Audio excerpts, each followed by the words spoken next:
시간 우리에게 주신 하나님의 말씀은 마가복음 16장 14절에서 20절까지 말씀입니다.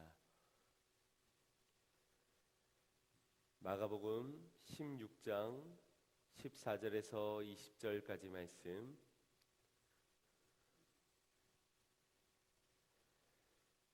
제가 봉독해 올리겠습니다. 그 후에 11 제자가 음식을 먹을 때에 예수께서 저희에게 나타나사 저희의 믿음 없는 것과 마음이 완악한 것을 꾸짖으시니 이는 자기의 살아난 것을 본 자들의 말을 믿지 아니함이로라. 또 가라사대 너희는 온 천하에 다니며 만민에게 복음을 전파하라. 믿고 세례를 받는 사람은 구원을 얻을 것이요 믿지 않는 사람은 정죄를 받으리라. 믿는 자들에게는 이런 표적을 따르니 곧 저희가 내 이름으로 귀신을 쫓아내며 새 방언을 말하며 뱀을 집으며 무슨 독을 마실지라도 해를 받지 아니하며 병든 사람에게 손을 얹은 즉 나으리라 하시더라. 주 예수께서 말씀을 마치신 후에 하늘로 올리우사 하나님 우편에 앉으시니라. 제자들이 나가 두루 전파할세 주께서 함께 역사하사 그 따르는 표적으로 말씀을 확실히 증거하시니라. 아멘. 할렐루야. 오늘도 하나님의 크신 은혜가 있기를 간절히 소망합니다. 부활이 지난 첫 주, 여전히 우리 안에 사라지지 않는 부활의 감격, 그 소망이 여러분에게 늘 있기를 주님의 이름으로 축원드립니다. 나라를 대표하는 선수를 우리는 국가대표라고 부릅니다. 모든 운동선수들의 꿈이자 목표이기도 한 이 국가대표가 되는 일, 그러나 이것은 매우 힘든 일입니다. 그만큼 피나는 노력을 해야 국가대표가 된다라는 것이기 때문이기도 하지만 최선을 다했다고 해서 모두가 국가대표가 되는 것은 아니기 때문에 매우 힘든 일이라는 것입니다. 대부분의 젊은 선수들이 청춘을 바쳐가며 운동에만 오로지 전념합니다. 국가대표가 되기 위해서 수없이 땀을 흘리지만 그렇지 못한 사람들이 대부분일 겁니다. 매우 힘든 여정이지요. 그럼에도 그 힘든 여정을 수고와 땀을 흘리며 걷는 이유는 그만큼 그 일이 가치 있다고 여겨지기 때문일 겁니다. 비록 가슴에 태극마크를 달지 못한다 할지라도, 비록 금메달을 따지는 못한다 할지라도 가치 있는 일을 위해 후회 없이 최선을 다한 인생은 충분히 인정받아 마땅하며 충분히 박수받아 마땅한 인생일 것입니다. 즉 1등이 되고 대표가 되는 것, 금메달을 얻는 것 좋은 일이지만 정말 가치 있는 일에 최선을 다했다면 그것이 옳은 일이라는 겁니다. 그렇다면 여러분들은 어디에 가치를 두고 그 일에 얼마나 최선을 다하고 살아가고 계십니까? 많은 사람들이 이 땅의 최고의 가치를 어디에 두고 살아갑니까? 돈에 그 가치를 두고 살아갑니다. 그래서 돈을 위해서는 못하는 일이 없습니다. 땀을 흘리기도 하고 수고하기도 하고 빼앗기도 하고 속이기도 하면서 그렇게 돈을 최고의 가치에 두고 살아갑니다. 사람보다 더 나은 것으로 여기기까지 합니다. 물론 돈에도 충분한 가치가 있지만 그것이 우리의 인생의 전부를 걸 만큼의 가치를 가지고 있지는 못합니다. 그러니 돈을 위해 살아갔다가는 반드시 후회할 날을 마주하게 될 것이고 절망의 순간을 경험하게 될 것입니다. 그것은 돈을 얻지 못했기 때문에 마주하는 후회와 절망이 아니라 그것을 얻었지만 내 삶에서 더 많은 것들을 잃어버리고 난 후에서야 비로소 그 돈보다 더 가치 있는 것들을 발견하기 때문입니다. 우리는 최고의 가치에 있는 것에 소망을 두어야 할 줄 믿습니다. 최고의 가치를 위해 최선을 다하는 것, 그것은 다른 말로 사명이다라고 말할 수 있습니다. 최고의 가치 있는 일을 위해서 최선을 다하는 것이 우리에게 맡겨진 사명이라는 것입니다. 우리가 사명을 위해서 살아가야 후회도 없고 절망도 없고 실패도 없는 겁니다. 사명을 감당하기만 한다면 거기에는 실패가 없다라는 것이지요. 더러는 1등하지 못했기 때문에, 국가대표가 되지 못했기 때문에, 금메달을 얻지 못했기 때문에 실패했다 말할 수 있지만 사명을 감당하는 곳에는 반드시 그에 합당한 열매가 있습니다. 그 열매가 1등이 아닐지언정 반드시 심은 곳에는 거두게 되는 역사가 있을 겁니다. 다만 실패란 사명을 감당하지 않는 자들이 경험하게 되는 것이 곧 실패인 겁니다. 소망 없는 이 땅 가운데서 우리는 십자가 너머로 나를 위해 죽으신 예수 그리스도를 만난 자들입니다. 그런 자들에겐 소망이 있습니다. 왜냐하면 그 십자가로 모든 문제가 담당되어졌기 때문입니다. 또한 빈 무덤을 통하여서 우리는 그 너머에 있는 예수 그리스도를 만남으로 부활의 참 소망을 얻은 자들입니다. 영원한 소망을 꿈꾸며 이 땅을 살아갈 수 있게 된 존재들이지요. 우리가 이 소망을 품고 살아가는 이라면 우리는 더 이상 가치 없는 것에 마음을 두고 살아갈 수가 없습니다. 가치 없는 것에 모든 것을 몰두하고 전념하며 살아가지는 않을 것이라는 겁니다. 만약 우리가 헛된 소망을 위해 살아가고 있다는 것은 부활 이전의 삶, 십자가 사건 그 이전의 삶으로 여전히 살아가고 있다는 것을 증명하고 있는 겁니다. 부활의 참 소망을 만나셨습니까? 그렇다면 여러분들에게는 어떤 사명이 있으신지요? 무엇을 위해 그렇게 몰두하고 전념하고 가치를 두고 살아가고 계십니까? 예수로 참된 소망은 내가 얻었지만 아직까지 뭘 해야 할지, 어디에 몰두하고 전념해야 할지 알지 못한다면 오늘 우리의 말씀을 통하여서 인생의 분명한 방향을 깨닫고 그 방향대로 믿음으로 걷는 은혜가 저와 여러분에게 있기를 간절히 소망합니다. 오늘 본문에는 죽으시고 부활하신 예수님께서 제자들에게 찾아가 참 소망을 주시면서 이제 승천하시기 전 그들에게 마지막 명령을 하시는 장면이 기록되어져 있습니다. 예수님의 마지막 명령이 무엇이었습니까? 15절과 16절 말씀에 이렇게 기록되고 있습니다. 합독합니다. 또 가라사대 너희는 온 천하를 다니며 만민에게 복음을 전파하라. 믿고 세례를 받는 사람은 구원을 얻을 것이요 믿지 않는 사람은 정죄를 받으리라. 아멘. 주님의 명령은 전도입니다. 선교입니다. 온 세상을 다니며 만민에게 복음을 전하라. 복음을 믿어 세례를 주고 세례가 받는 곳엔 구원이 임하겠고 그러지 않는 곳에는 심판이 임하게 될 것이다 라고 말씀해주고 있습니다. 아마 여기 계신 분들은 예수님의 이 지상 명령을 수없이 들어오셨을 겁니다. 그래서 오늘도 전도 이야기네, 오늘도 선교 이야기 하겠네 라고 예측도 하실 겁니다. 그리고 어느 정도는 동의하여서 선교하고 전도하는 것, 기회가 주어진다면 하고 싶은 마음도 해야 하는 것도 알고 계실 겁니다. 하지만 내게 있어서 전도가 가장 가치 있는 일이요 선교가 가장 먼저가 되어야 하는 일이라고 혹시 생각하고 계시는지요? 이러한 질문 앞에서는 우리가 주저하게 되는 것이 사실입니다. 왜냐하면 전도하고 있지 못하고 선교에 힘쓰지 못하고 있기 때문에. 그러면서도 굳이 전도하지 않아도 선교하지 않아도 내 삶에 큰 문제가 없고 신앙에 있어서도 우리가 은혜가 충만하고 행복한 삶을 살아가는데 또 내 구원에는 전혀 어떠한 지장도 없다라고 믿고 있기 때문입니다. 혹시 여러분들 중에 전도하지 못해서 괴로운 분 계십니까? 여러분 중에 선교의 마음이 내게 없다고 그것을 문제시 삼고 있는 분 계십니까? 열심히 신앙생활하는 분들 중에도 내가 왜 선교해야 되고 왜 전도해야 되는지 이유를 찾지 못하고 마음의 어떤 감동으로 어떤 이유를 발견하지 못하고 계신 분들이 많으실 겁니다. 그러면서도 전도는 교회를 좀 더 숫자적으로 늘리기 위해 교회가 좀 더 커지기 위한 어떤 방법 정도로 이해를 한 채 내 신앙, 내 구원, 내 은혜를 받으면 그것으로 족하지 굳이 싫다는 사람, 굳이 강요할 필요가 있겠는가라고 생각을 합니다. 그러면서 전도가 어느덧 선택사항 정도로 여겨지는 분들이 계실 겁니다.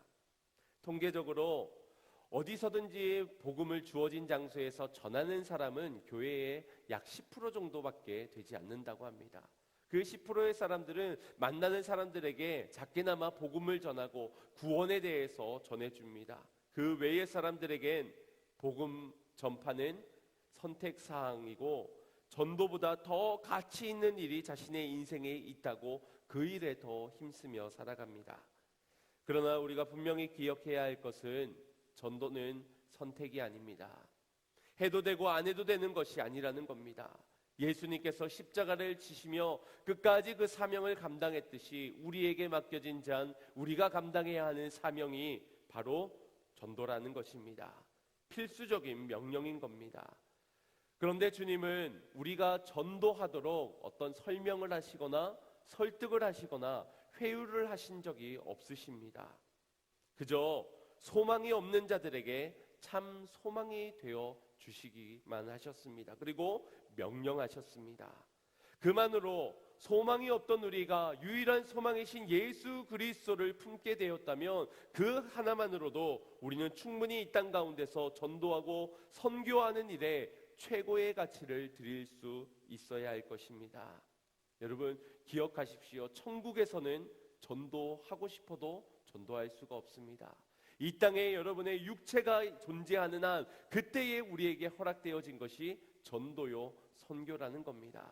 그러니 먼 훗날 우리가 하고 싶어도 하려고 하여도 할 수 있는 것이 아니니 어쩌면 우리는 이 땅 가운데서 육체가 존재하고 살아있는 이유는 전도하기 위함이요 선교하기 위함이라는 사실을 우리가 잊지 말아야 할 것입니다. 마태복음 28장 18절에서 20절 말씀에 지상명령으로 이렇게 말씀하고 있습니다. 합독하겠습니다. 예수께서 나와 일러 가라사대 하늘과 땅의 모든 권세를 내게 주셨으니 그러므로 너희는 가서 모든 족속으로 제자를 삼아 아버지와 아들과 성령의 이름으로 세례를 주고 내가 너희에게 분부한 모든 것을 가르쳐 지키게 하라. 볼지어다 내가 세상 끝날까지 너희와 항상 함께 있으리라 하시니라. 아멘. 하늘의 일과 땅의 권세, 그 권세를 왜 주셨는가? 그 권세로 무엇을 할 수 있는가? 바로 복음을 전파하는 데 위해서 주님이 주신 것입니다. 또한 내가 너희와 항상 함께 있을 것이니 전하라라고 말씀해주고 있습니다. 정말 주님이 우리의 인생의 참 소망이 되셨다면, 그분이 나와 함께 하신다면 우리는 가서 제자를 삼고 세례를 주고 가르쳐 지키게 하는 것은 우리가 거부할 수 없는 사명이라는 사실을 여러분 기억하시길 바랍니다. 호랑이는 죽어서 가죽을 남기고 사람은 죽어 이름을 남긴다고 하지요. 이처럼 남겨진 것에는 어떠한 중요한 메시지가 남기 마련입니다. 사람의 이름이 남았을 때 그를 통하여서 그의 업적이나 생각이나 가치관 등을 우리는 알 수 있습니다. 그때 살아 생전에는 비록 평가 저하되었던 그 일들, 그 말들, 그 작품들도 그가 죽고 난 이후에서야 비로소 제대로 평가가 되어지는 경우들이 많습니다. 그래서 그 사람이 보여준 지금의 모습보다는 그가 떠나고 난 뒤에 그의 뒷모습에서 전해지는 그 메시지가 진짜 그의 모습이다라고 말하기도 하는 겁니다. 저도 언젠가는 이 자리를 은퇴하고 떠나게 될 텐데 지금의 모습이 기억되어지기보다는 떠나는 뒷모습에서 남겨둔 메시지가 결국 남아있는 자들의 뇌리에 남게 될 겁니다. 그래서 첫인상보다 더 중요하다고 말하는 것이 마지막의 모습인 것입니다. 2000년 전에 예수님께서 죽으시면서 남기신 것이 있습니다. 흔적을 남기셨는데 그 흔적은 다름 아닌 예수님의 이름을 남기셨고 그분의 행하신 일을 남기셨고 그분의 말씀을 남기셨습니다. 그리고 그 남겨두신 것이 복음이 되어 오늘 우리에게까지 전달되어졌고 앞으로도 전해지게 될 것입니다. 수천 년이 지나도 이 복음은 사라지지 않을 겁니다. 이 복음만이 진리이기 때문이요, 이 복음만이 우리를 구원케 하는 참 소망이 되기 때문입니다. 그래서 예수님은 오늘날에도 여전히 기념되어지고 경배되어지는 것이며 전파되어지는 것입니다. 그리고 그분께서 이 땅에 남겨두신 또 한 가지가 있으니 그것이 바로 예수님의 흔적을 지닌 제자들이었습니다. 제자들 안에 예수 그리스도의 십자가 흔적을 새기시어 그들로 부활의 소망을 남겨주시며 그들을 이 땅에 남겨두시고 주님은 승천하셨습니다. 그들을 남겨주셨기에 예수님의 이름이 그의 행하신 일과 그분의 말씀이 오늘날 우리에게까지 복음으로 전달되어질 수 있었던 것입니다. 그렇기에 누군가가 제자로 남겨졌고 그 흔적이 오늘날 우리에게 왔다면 오늘 우리도 다르지 않습니다. 내 안에 새겨진 십자가의 흔적, 부활의 소망이 흔적이 되어 내가 제자가 되어 주님을 쫓는 자로, 그리고 그 주님을 증거하는 증인으로 살아가야 함이 마땅하다는 겁니다. 이것이 제자들을 남겨주신 이유요, 오늘 저와 여러분이 살아가는 이유인 것입니다. 그러나 오늘 본문에서 등장하는 제자들의 모습을 볼 때 복음을 전하는 데는 한참이 부족해 보입니다. 14절 말씀을 함께 보겠습니다. 시작. 그 후에 11 제자가 음식을 먹을 때에 예수께서 저희에게 나타나사 저희의 믿음 없는 것과 마음이 완악한 것을 꾸짖으시니 이는 자기의 살아난 것을 본 자들의 말을 믿지 아니함일러라. 아멘. 예수님께서 죽으시고 부활하시어 처음 만나는 장면입니다. 얼마나 감격스러운 시간입니까? 그런데 예수님이 만나자마자 기쁨의 회포를 풀기 전에도 벌써 그들의 믿음 없음을, 그리고 완악한 마음을 꾸짖고 나섰습니다. 그것에 그들이 믿음 없는 것과 마음이 완악하다는 것의 근거가 어디에 있다 말할 수 있겠습니까? 바로 부활의 소식을 들었지만 믿지 못하였기 때문이다 라고 말하고 있습니다. 11절에서부터 보시면 듣고도 믿지 아니하니라, 13절에 고하였으되 역시 믿지 아니하니라, 14절에서도 본 자들의 말을 믿지 아니함이니라.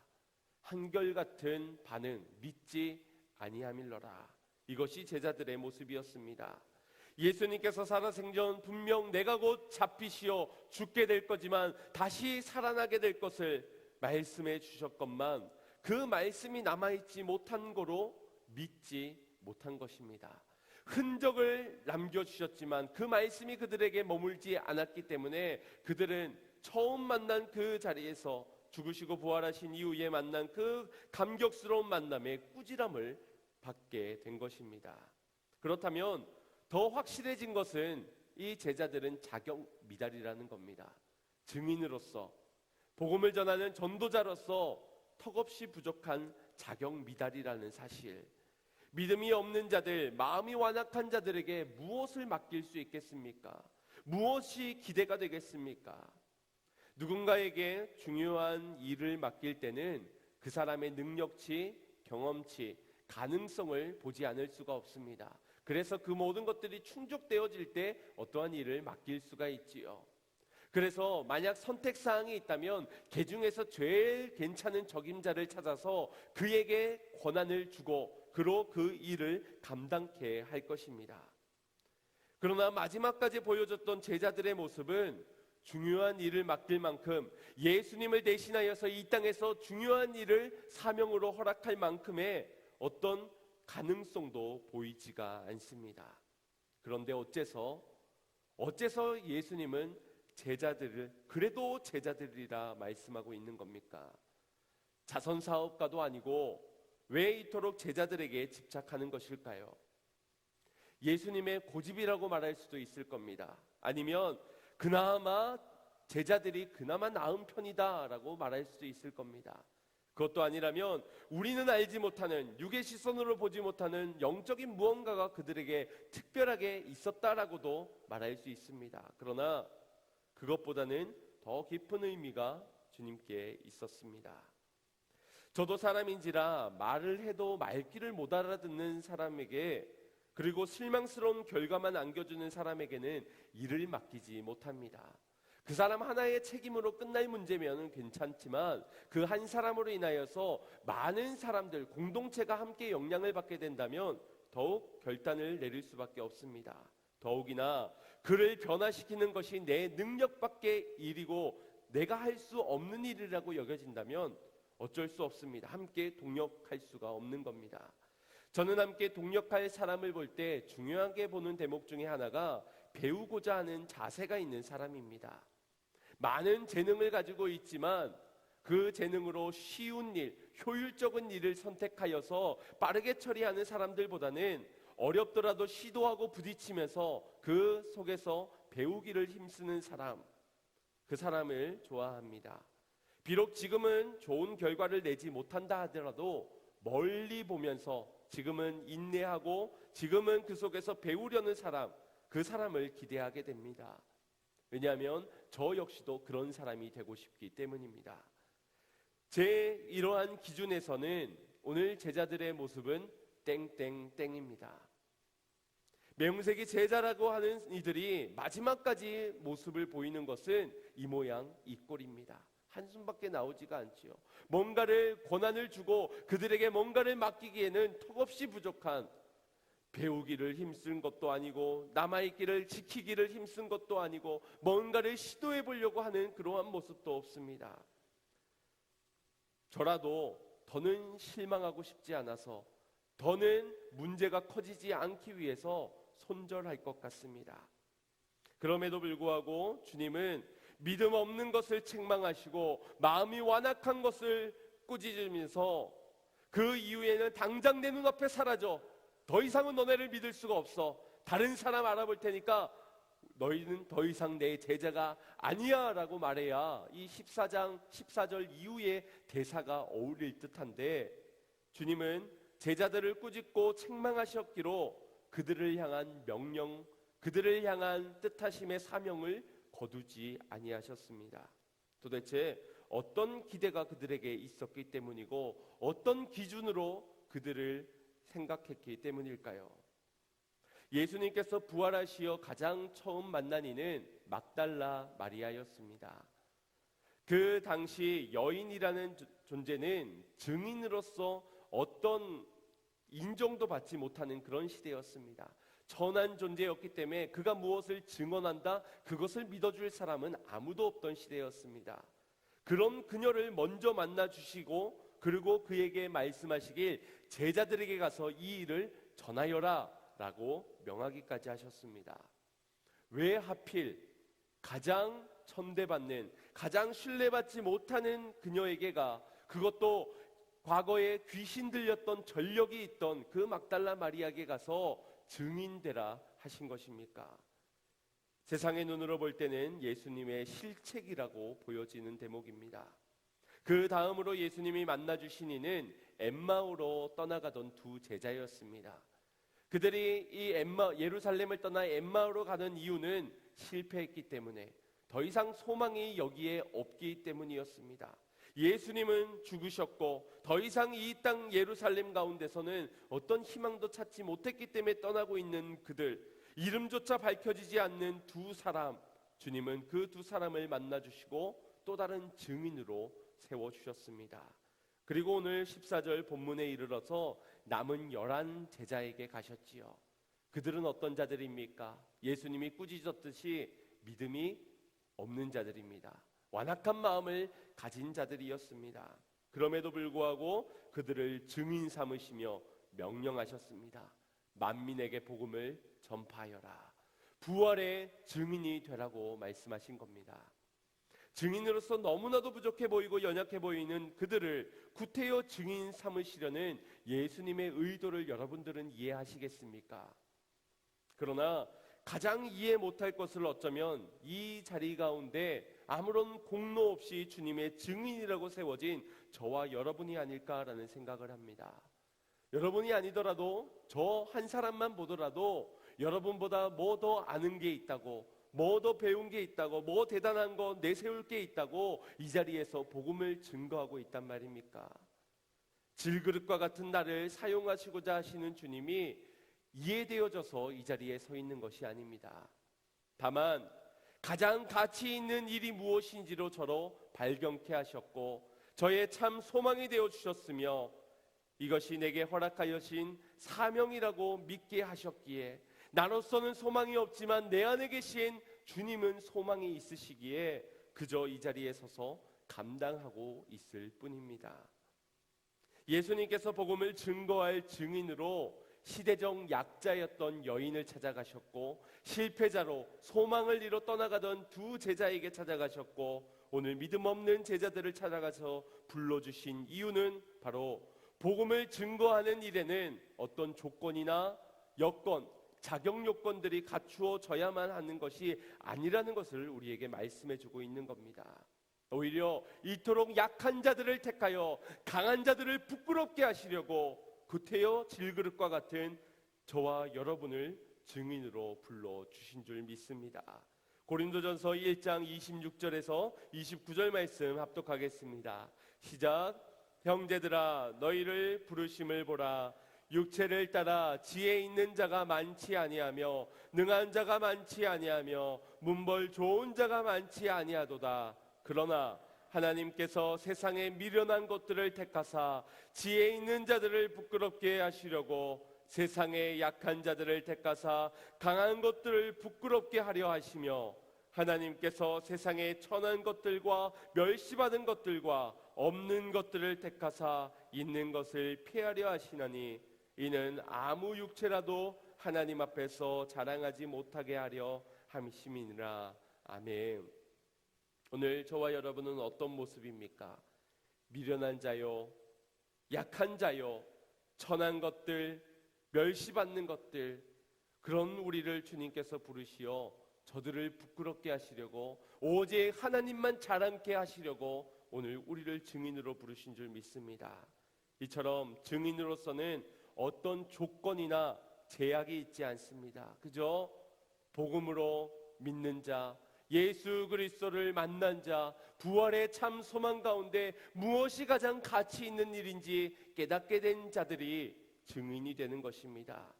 그저 우리는 도구가 되어 질그릇과 같이 그 질그릇 안에 보배이신 예수 그리스도 그 복음을 담아내기만 하면 되는 줄 믿습니다.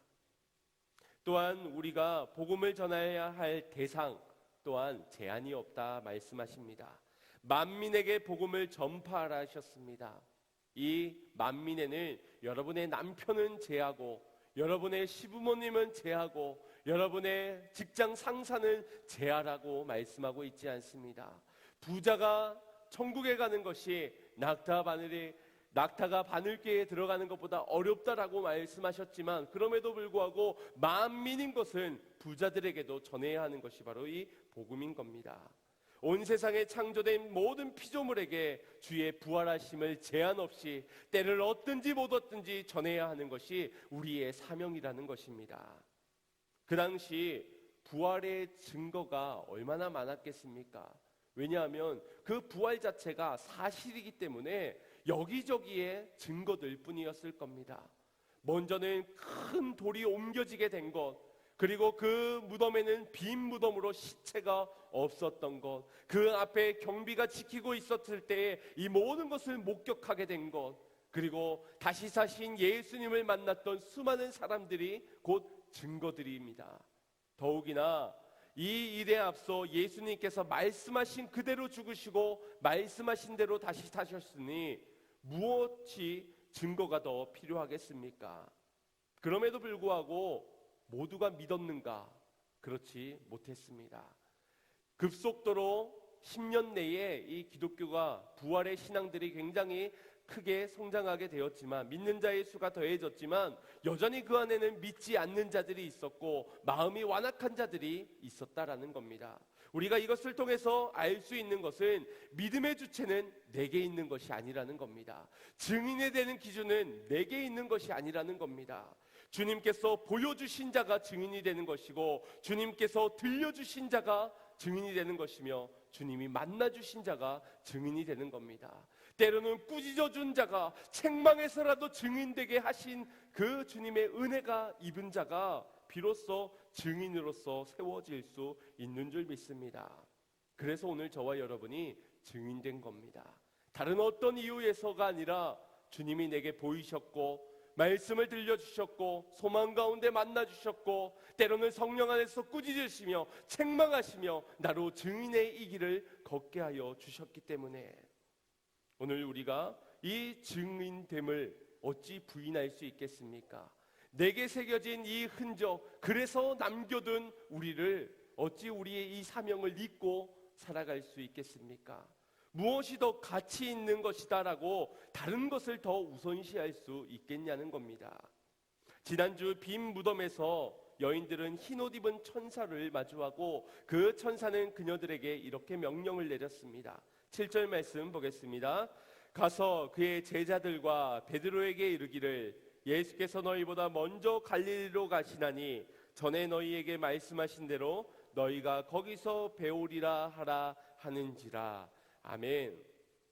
여인들에게 이 천사가 너희보다 먼저 예수님이 갈릴리로 갈 것이니 거기에서 만날 것이다 라는 걸 전하라 하셨습니다. 그렇다면 왜 갈릴리일까요? 지금 이 자리는 예루살렘입니다. 여기에서 제자들과 만나는 것이 더 빠르게, 더 내가 부활했다는 소식을 더 빨리 전할 수 있는 그런 일이었습니다. 그런데 굳이 갈릴리로 가셔서 그곳에서 제자들을 만나려 하신 이유가 무엇이겠습니까? 우리는 여기에서 먼저 제자들에게 있어서 예루살렘이 어떤 곳이었는지를 먼저 생각해 보아야 합니다. 예루살렘은 예수님이 입성할 당시만 해도 수많은 군중들에 휩싸여서 호산나 호산나 우리를 구원하소서, 다윗의 자손 예수여 우리를 구원하소서라는 소리가 함성이 울려 퍼지던 곳이었습니다. 그 소리에 취해서 성공을 꿈꾸었던 곳이 바로 이 예루살렘인 것이지요. 부귀영화를 누릴 수 있는 최적의 장소로 아마 제자들은 이 예루살렘이라고 생각했을 겁니다.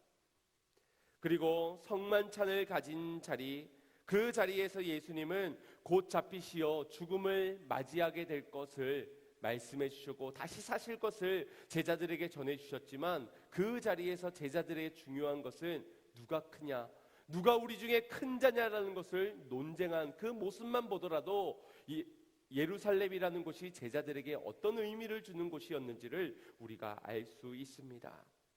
그들의 헛된 기대와 소망이 담겨져 있는 곳이자 예수님을 팔고 부인하고 외면하고 떠나갔던 곳이 바로 이 예루살렘인 겁니다.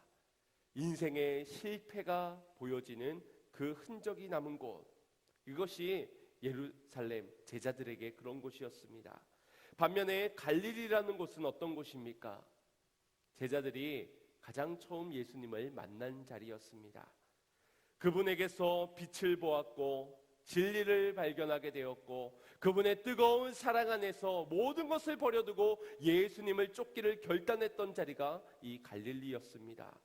사람들은 여기에서 무슨 천한 좋은 것이 날 수 있겠느냐, 그 갈릴리 안에 있는 나사렛을 그렇게 칭하기도 하였지만 예수님은 그곳에서 다시 제자들을 만나고자 하신 겁니다. 이를 통하여서 예수님의 시선이 어디를 주목하고 있는지를 우리가 알 수 있습니다.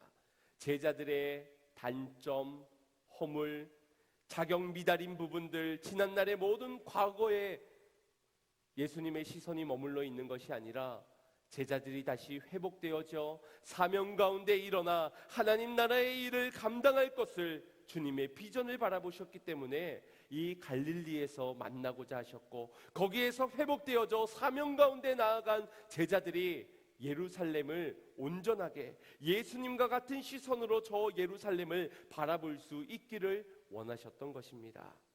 오늘 여러분에게 예루살렘은 어떤 곳입니까? 그리고 여러분이 있는 이 자리는 어떤 곳입니까? 주님은 오늘 자격 미달인 저와 여러분을 향하여서 때로는 꾸짖는 말씀으로, 때로는 격려하는, 응원하는 말씀으로 이 모든 것이 우리의 사명이 회복되고자 너희가 저 예루살렘을 어떻게 바라봐야 될지, 최고의 가치를 거기에 두고 살아가는 인생이 아니라 오직 영원한 곳에 소망을 두고 살아가는 너희가 이제는 사명 가운데 저 예루살렘, 그곳에서 죽어가는 저 영혼들을 바라보기를 주님은 원하고 계신 줄 믿으시길 바랍니다. 그래서 예수님께서는 제자들에게 마지막으로 또한 이런 명령도 하셨습니다. 사도행전 1장 4절 말씀입니다. 시작. 사도와 같이 모여서 저희에게 분부하여 가라사대 예루살렘을 떠나지 말고 내게 들은 바 아버지의 약속하신 것을 기다리라. 아멘. 약속하신 성령님이 오시면 믿음이 더해질 겁니다. 그들의 삶이 달라지게 될 겁니다. 곧 그들의 삶이 그리스도의 편지가 될 것이요, 그들의 모든 처해진 현장들이 선교지로 바뀌어지게 될 것입니다. 그 성령님을 지금 예루살렘을 떠나지 말고 거기에서 기도하라 하십니다. 상처의 아픔의 흔적이 드러나는, 실패가 있는, 소망이 조금도 보이지 않는 그곳이지만 거기에서 떠나지 말고 성령을 기다려라. 거기가 사명이 있기 때문입니다. 오늘 저와 여러분이 우리의 가정을 포기할 수 없는 이유, 우리의 자녀들을 이대로 놓칠 수 없는 이유, 내게 맡겨진 저 양떼를 이대로 흘려보낼 수 없는 이유가 바로 여기에 있는 겁니다. 십자가와 빈 무덤을 통해 사망 권세를 이기시고 부활의 소망을 우리에게 허락하여 주셨기에 우리는 그저 약속해 주신 성령님을 구해야 하는 겁니다. 하나님의 나라를 꿈꾸는 자로 영원한 소망을 품고 참된 가치 있는 일에 모든 것을 쏟아낼 수 있도록 주의 성령을 구하시길 바랍니다. 그때에 새롭게 일어나는 놀라운 역사가, 가정이 변화되는 역사가 일어나게 될 줄 믿습니다. 많은 경우 성령이 임하시면 은사를 체험하고 특수한 능력을 얻는 것으로 여겨 그 순간에 반짝 임하는 이벤트 정도로 오해하는 경우들이 있습니다. 그러다 보니 방언의 은사를 받았는데, 통변의 은사, 예언의 은사를 받았는데 여전히 내 안에 혈기를 다스리지 못하는 사람들이 있습니다. 분내는 것을 참지 못하고 욕이 나오고 거짓을 행하고 어떤 성품이 달라지지 못한 모습에 부정한 입술로 남을 깎아내리고 죽이는 죄를 일삼는 사람들이 있습니다. 모든 것이 다 성령님을 오해했기 때문입니다. 복음을 증거하지 않으면서 능력만을 구하고 있으니 삶도 변하지 않고 인생도 변하지 못하는 겁니다. 우리가 구하는 것은 특수한 능력이 아닙니다. 그저 내게 가치 있다 여겨지는 이 허락되어진 소망 안에서 우리가 몰두해야 할 그 사명을 감당할 수 있는 힘을 주시는 이가 바로 주의 성령인 것입니다. 그래서 삶이 부활하신 주님을 증거하는 증인으로 살아갈 때 우리는 주님의 때를 구하며 기다리며 기도하며 주의 성령님을 간구해야 될 줄 믿습니다. 주님은 복음을 전하고자 하는 자들에게 이런 약속을 주실 것이라고 약속해 주셨습니다. 17절 18절 말씀입니다. 시작. 믿는 자들에게는 이런 표적이 따르리니 곧 저희가 내 이름으로 귀신을 쫓아내며 새 방언을 말하며 뱀을 집으며 무슨 독을 마실지라도 해를 받지 아니하며 병든 사람에게 손을 얹은 즉 나으리라 하시더라. 아멘. 이러한 표적이 일어나리라. 당시에 부활에 대한 개념에서 오늘날 우리처럼 오늘의 부활 그리고 내일의 부활, 우리의 모든 것에서의 부활을 꿈꾸지 못하고 먼 훗날 도달하게 될 부활 정도로만 생각했습니다. 그날에 이르게 되는 이 땅은 사자와 어린 양이 함께 더불어 뛰놀고 어린아이가 독사굴에 손을 넣어도 상하지 않는 그런 놀라운 역사가 일어날 때가 우리가 부활할 때라고 믿던 시대였습니다. 그러니 예수님이 부활했다는 소식을 믿기가 얼마나 어려웠겠습니까? 지금 눈앞에서 사람은 서로를 싸우고 죽이고 사자가 양을 잡아먹고 독사로 의하여서 해를 당하고 있는 이 상황, 여전히 변하지 않는 이 상황 가운데서 누군가 부활했다? 그것은 있을 수 없는 일이라고만 여겼을 겁니다. 그러나 주님은 약속하여 주셨습니다. 이 부활의 때에 나타나는 놀라운 능력은 믿는 자들에게 나타날 표적이라고 말입니다. 복음을 증거하고자 하는 믿고 따라 증인으로 세워진 그 자리에서 이와 같은 부활 때 경험하는 표적들이 나타나게 된다는 겁니다. 그래서 우리의 부활은 먼 훗날 죽어서의 부활이 아니라 오늘날을 새롭게 한 오늘에서의 부활임을 믿어야 할 것입니다. 현대를 살아가고 있는 오늘날이지만 전도의 현장 그리고 저 선교지에서 지금도 수많은 기적들이 수많은 표적들이 일어나고 있는 이유가 바로 이 때문입니다. 약속하셨기 때문에, 약속이기 때문에 거기에 표적들이 일어나는 겁니다.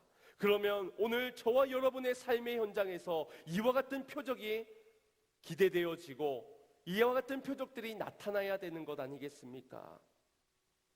왜냐하면 우리 역시도 증인이요 우리 역시도 믿는 자들이요 주님의 약속은 변함이 없기 때문입니다. 나를 만나주시고 내게도 참 소망을 주셨으니, 내게 확실한 증거를 주셨으니 이제 우리가 증인으로 살아가는 삶이 되어야 할 줄 믿습니다. 거기에 반드시 표적이 따르게 될 것입니다. 귀신을 쫓아내며 새 방언을 말하며 뱀을 집어도 도구로 해를 받지 아니하며 병든 사람에게 손을 얹은 즉 낫는 역사. 이 역사는 단순히 복음을 전하는 이에게만 있는 것이 아니라 그 복음을 들어 믿는 자들에게도 동일하게 임할 그러한 약속입니다. 다시 말해서 오늘 이 약속을 믿는 저와 여러분에게도 이와 같은 표적은 따르지만 이 증거를, 이 약속을 증거하여 듣게 된, 그리고 믿게 된 여러분의 자녀들도, 여러분의 가족 모두가 이와 같은 표적의 증거들을 함께 경험할 수 있다라는 겁니다.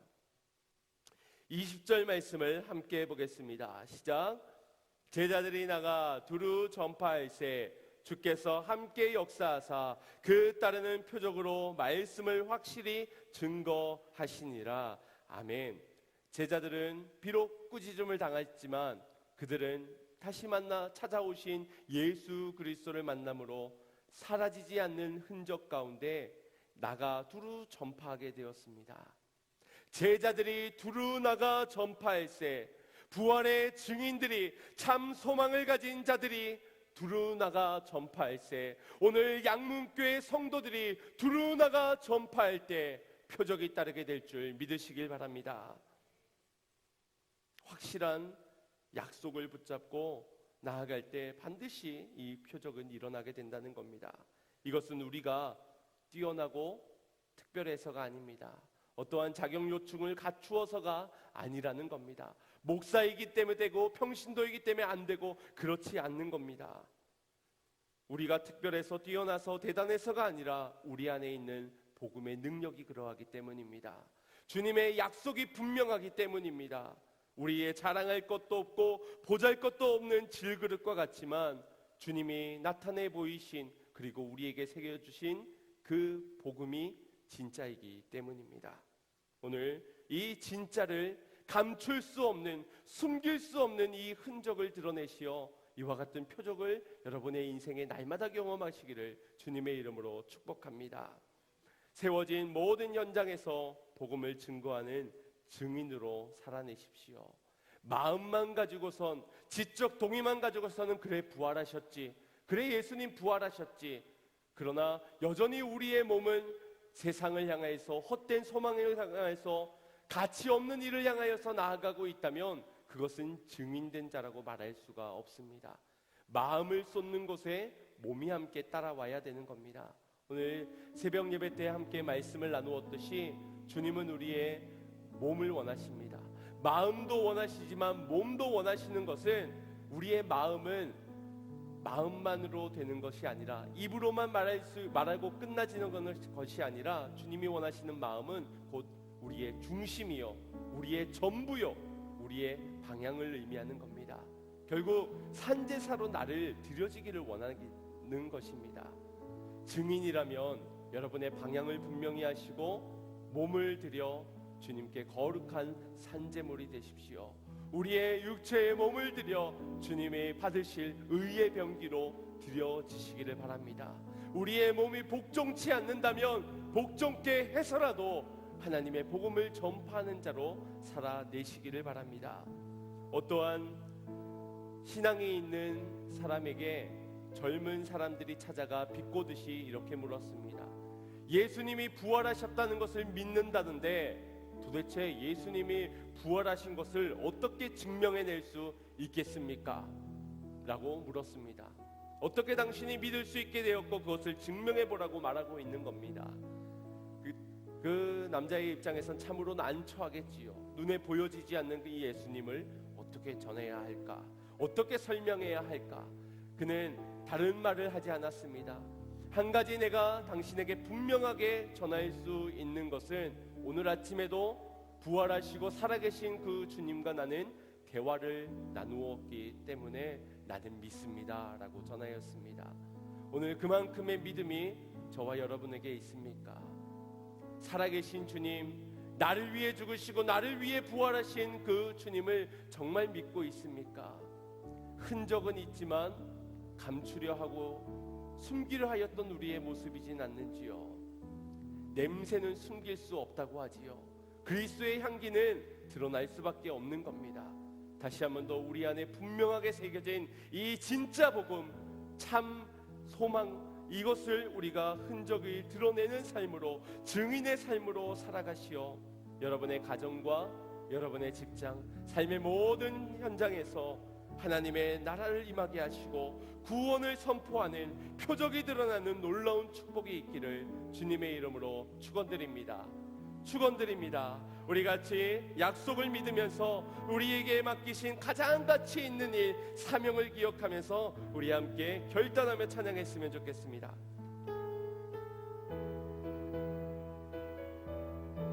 박수치며 찬양합니다. 갈릴리 마을, 갈릴리 마을 그 숲속에서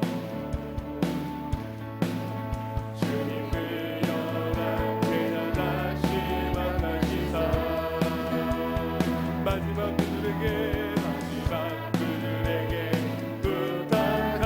부탁하시기를 너희는 가라, 너희는 가라 세상으로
기도할 때 우리 안에 새겨진 예수 그리스도의 흔적을 다시 한 번 더 돌아봅시다. 지난 한 주간 여러분들의 삶은 어떠하였습니까? 전도를 위해 얼마나 힘쓰셨는지요? 예수 부활이 얼마나 증거되어졌는지요? 오늘 우리의 삶이 예수 그리스도의 십자가 흔적이 새겨진 자로 영원한 소망을 품어 참 가치를 깨닫고 그 가치 있는 일에 목숨 걸고 나아가는 자의 인생이었는지요? 어쩌면 우리는 지난 한 주간에도 예루살렘을 떠나고자 하였던 우리의 연약한 마음 투성이었을지 모릅니다. 포기하고 단념하고 외면하면서 내게 맡겨진 잔이 너무나도 쓰디있어 벗어나고자 하였던 우리의 인생은 아니었는지요. 그러나 주님은 약속 주시며 내가 너희와 함께하겠다 말씀하시며 믿는 자에게 표적이 따를 것이라 말씀하시며 우리에게 분부하셨습니다.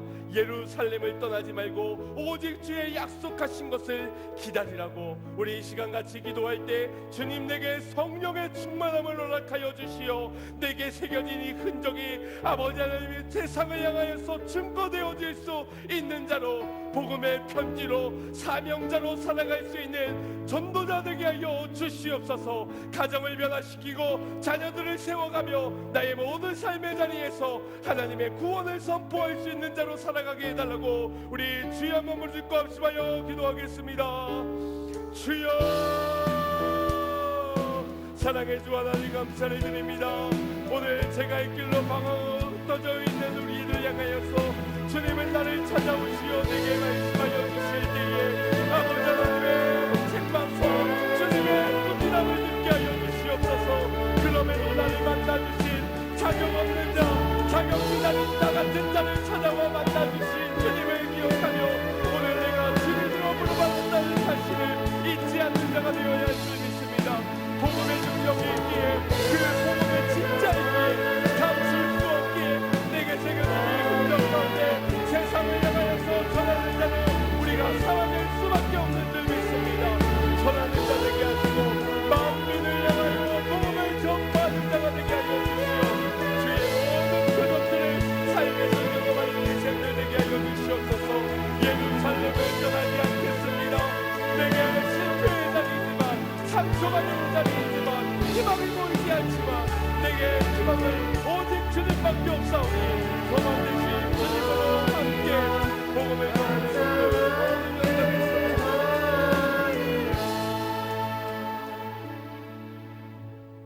오늘도 나의 인생의 이야기 속에선 수많은 상처, 수많은 실패의 이야기들이 가득 담겨져 있습니다. 그러나 소망을 잃은 우리에게, 상처만 가득한 자격 미달의 우리에게 주님께서 찾아와 주시어 복음으로 우리의 흔적이 되어주신 주님, 오늘 질그릇과 같은 우리에게 담겨진 그 보배가 우리의 충분한 사명이 되어야 마땅한 줄 믿습니다. 복음의 증인으로서 이 땅을 살아갈 때에 예루살렘을 떠나지 않고 주의 약속하신 성령을 기다리며 오직 증인으로서 살아갈 수 있는 우리 양문의 모든 식구들 되게 하여 주시옵소서. 양문의 모든 자들이 주의 복음을 전파할 때 표적이 일어나게 되고 살아나는 역사가 일어나게 되고 거기에 하나님의 나라가 주의 몸된 성전이 세워져 가게 될 줄 믿습니다. 복음을 증거하는 증인으로 살아내게 하여 주시옵소서. 예수님의 이름으로 기도드리옵나이다. 아멘.